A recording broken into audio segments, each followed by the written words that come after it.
Les voy a leer un cuento de mi autoría que se llama De cómo le creció la trompa a los elefantes. Es un cuento de género infantil. Se llama De cómo le creció la trompa a los elefantes.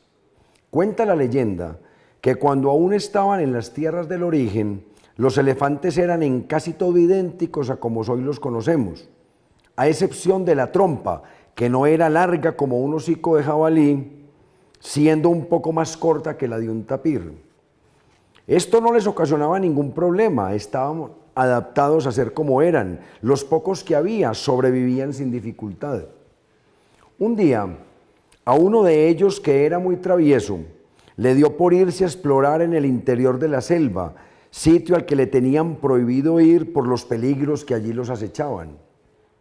Elefantías, que así se llamaba, caminó toda la mañana, comió hojas, jugó y correteó con unas gacelas, tomó agua y zumo de frutas con un equipo de chimpancés, y cuando decidió regresar, jugó a hacer equilibrio con un tronco que atravesaba por encima de un arroyo.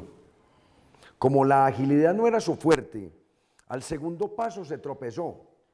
Sus enormes orejas le hicieron perder el equilibrio y rodó dando tumbos, rebotando de árbol en rama hasta que se estrelló aparatosamente con unas rocas, ocasionando un derrumbe que lo dejó atrapado y sin opciones de salida.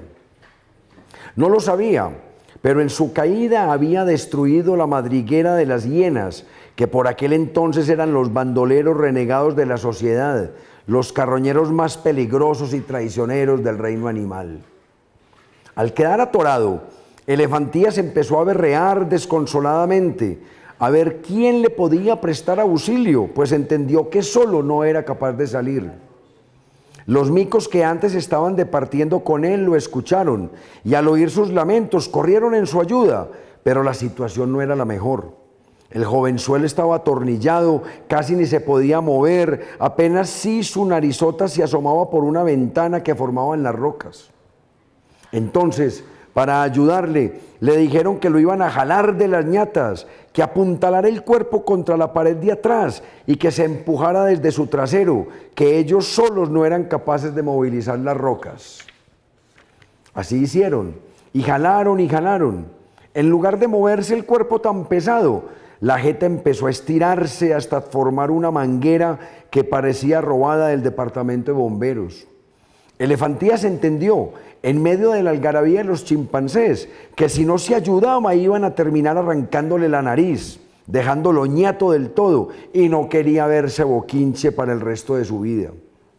Entonces se apoyó, hizo su mayor esfuerzo mientras los otros se estiraban hasta que logró salir en medio de un nuevo derrumbe. Al verlo, los micos estallaron en carcajadas, pues una gigante cola pendía de su cara. Él no sabía si estar agradecido o furioso, pues su rostro se había deformado y ahora era un apéndice grotesco e infame, le colgaba como si fuera un rabo, pero en el lado contrario. ¡Carecola! ¡Carerrabo!, le gritaban los burleteros, hasta que, conteniendo las lágrimas, supo que tenía que regresar a su manada, en donde con seguridad lo iban a reprender por haberse ido sin permiso y llegar con la cara desfigurada, literalmente arrastrando la trompa. Lo iban a ver como un monstruo y con seguridad lo iban a desterrar. Además, ¿qué chica iba a querer salir con él? Estaba seguro que su amiguita Elefantasia también lo iba a despreciar. En ese punto, Chimpancétrón, el jefe de la gallada de bullosos primates, entendió la magnitud del problema. El chico estaba en dificultades, su rostro había cambiado y lo más grave, le habían destruido la covacha a las hienas y si no hacían algo, la venganza sería terrible.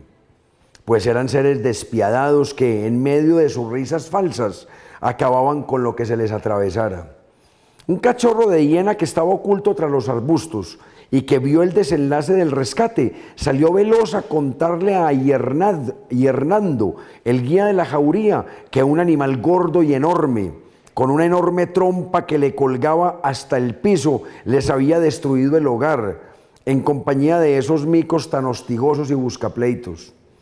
El hieno pensó que con los micos no se metía, pues era imposible alcanzarlos en los árboles. Además tenían una puntería de locos y podría esperar un verdadero torrencial de cocos y piedras que amenazaría con descalabrarlos. Además de que armaban unos escándalos de película que lo harían quedar en ridículo y no les iba a dar la oportunidad de que lo hicieran. Pero con el animalejo ese las iba a tomar revancha. No sabía quién era, pero las cosas no se iban a quedar así. De eso podía estar seguro, se repetía.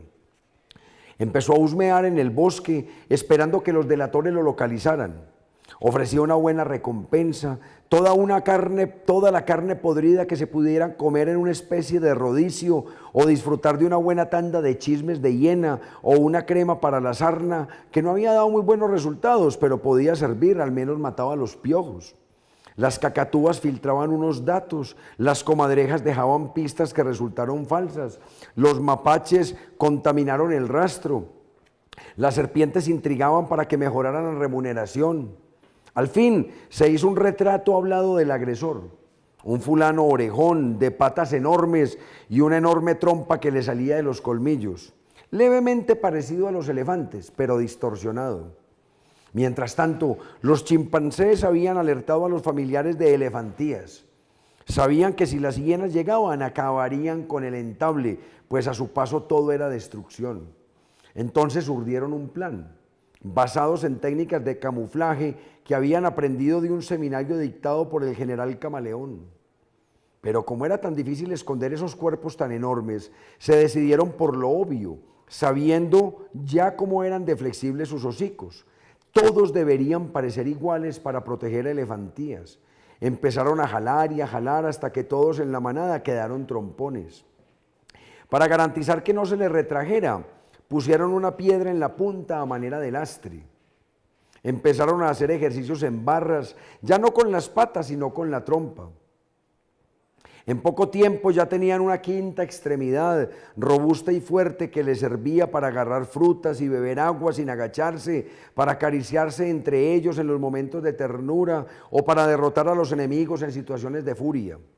Eso fue precisamente lo que hicieron para repeler el ataque de las hienas cuando quisieron tomar retaliación. Se encontraron con unas moles macizas que a punta de golpes de trompa los hicieron retroceder. De ahí nace la palabra trompada. Desde entonces, las hienas nunca se les acercan por miedo a una paliza y los elefantes reposan tranquilamente en su hábitat, barritando orgullosos con sus trompas. De ahí nace la palabra trompeta. Ni siquiera se les cruzó por la cabeza tenerlas nuevamente cortas. Según su criterio, sería ya muy poco glamuroso. Elefantías aprendió la lección y no volvió a cometer ese tipo de imprudencias, aunque nunca pudo olvidar la anécdota. De ahí salen las expresiones meter las narices en todas partes y tener memoria de elefante.